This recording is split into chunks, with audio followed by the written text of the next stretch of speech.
Salut à tous, ici Mathias Pogba. Je vous fais l'annonce que bientôt je vais faire de grandes révélations à propos de mon frère Paul Pogba et de Rafaela Pimenta, son avocate, son amie, sa confidente, celle qu'on appelle aujourd'hui la femme la plus puissante du football et que mon frère appelle sa seconde mère, comme si une mère ne suffisait pas.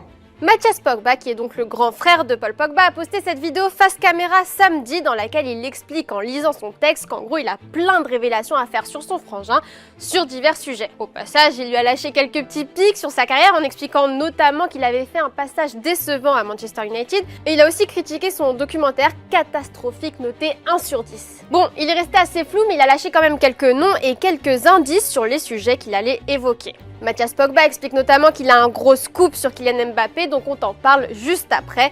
D'abord, on se remet un petit bout de la vidéo, ça va t'aider à recontextualiser. Je pense que ce que j'ai à dire risque d'intéresser beaucoup de monde. D'ailleurs, je vous parlerai aussi de choses très importantes à propos de Kylian Mbappé, la star du football mondial. Et il y aura des éléments et de nombreux témoignages pour confirmer mes propos.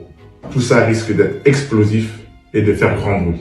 Alors, c'est quoi cette histoire? Salut tout le monde, c'est Colin, nouveau format de Colin Interview qui s'appelle Raconte ton foot, ce sera tous les mardis à 18 h et ça commence dès demain. Le premier invité c'est Paul de Saint-Sernin. Le concept c'est simple, des célébrités en tout genre qui viennent nous parler de leur passion pour le football et ça va être du plaisir comme d'habitude dans Colin Interview. Donc je compte sur vous, à demain. En fait, samedi, les avocats de Paul Pogba ont publié un communiqué en expliquant ceci. Les déclarations récentes de Mathias Pogba sur les réseaux sociaux ne sont malheureusement pas une surprise. Elles s'ajoutent à des menaces et des tentatives d'extorsion en bande organisée contre Paul Pogba. Les autorités compétentes en Italie et en France ont été saisies il y a un mois et il n'y aura plus d'autres commentaires par rapport à l'enquête. En clair, Paul Pogba a déjà déposé plainte début août. France Info s'est emparé du dépôt de plainte et a publié ce qu'il contenait le lendemain de la vidéo postée par Mathias. Paul Pogba avait expliqué aux enquêteurs avoir subi d'importantes intimidations par un groupe qui souhaitait récupérer 13 millions d'euros. Le milieu de terrain aurait dit dans son audition auprès des services de la direction centrale de la police judiciaire, donc la DCPJ, donc auprès des enquêteurs, que cette bande qui cherchait à l'intimider était composée d'amis d'enfance et de 2 hommes cagoulés qui étaient armés de fusils d'assaut. Selon Paul, il a reconnu dans ce groupe son frère Mathias, donc celui qui a fait cette vidéo pour expliquer qu'il avait plein de révélations à faire sur lui.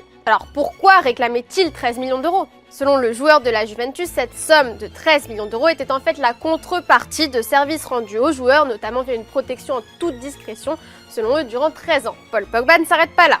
Il a expliqué également que ces hommes seraient allés jusqu'au centre d'entraînement de la Juventus en juillet dernier. Et attention, ils auraient même entraîné le joueur dans un appartement parisien lorsqu'il était rentré en France lors de la trêve internationale de mars dernier. Ce groupe reproche donc aux joueurs son manque de soutien financier. Pour sa défense, l'ex-joueur de United aurait fait part de sa loyauté aux enquêteurs. En janvier dernier, il avait dû mettre dehors un de ses amis qu'il hébergeait dans son domicile de Manchester parce que ce dernier lui aurait dérobé 200 000 euros en se servant de sa carte de crédit. Pour rappel, une enquête a été ouverte après les tentatives d'extorsion en bande organisée et les menaces dénoncées par les avocats de Paul Pogba. En plus de tout ça, Paul a anticipé l'histoire sur Kylian Mbappé puisqu'il a expliqué aux enquêteurs que son frère et les autres maîtres chanteurs l'ont menacé de le discréditer en publiant des messages dans lesquels il aurait demandé à un marabout de jeter un sort à Kylian Mbappé. Bon, le milieu de terrain a démenti cette demande de maraboutage auprès des enquêteurs. Enfin bref. Là, c'est la version de Paul Pogba qui fait suite à la vidéo de Mathias. L'histoire ne s'est pas arrêtée là puisque son grand frère, Mathias, a continué les révélations sur Twitter ce dimanche via une série de messages, compte Twitter qu'il a d'ailleurs a priori ouvert exprès pour cette affaire.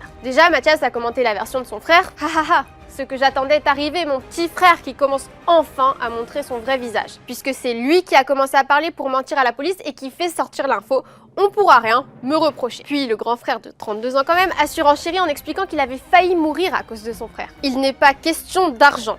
Tu m'as impliqué malgré moi, j'ai failli mourir par ta faute, tu m'as laissé dans le trou en fuyant et tu veux faire l'innocent. Quand tout sera dit, les gens verront qu'il n'y a pas plus lâche, plus traître et plus hypocrite que toi sur cette terre. C'est toujours pas fini, Mathias Pogba a interpellé Mbappé qui a été mêlé dans cette affaire. Kylian, à présent tu comprends ?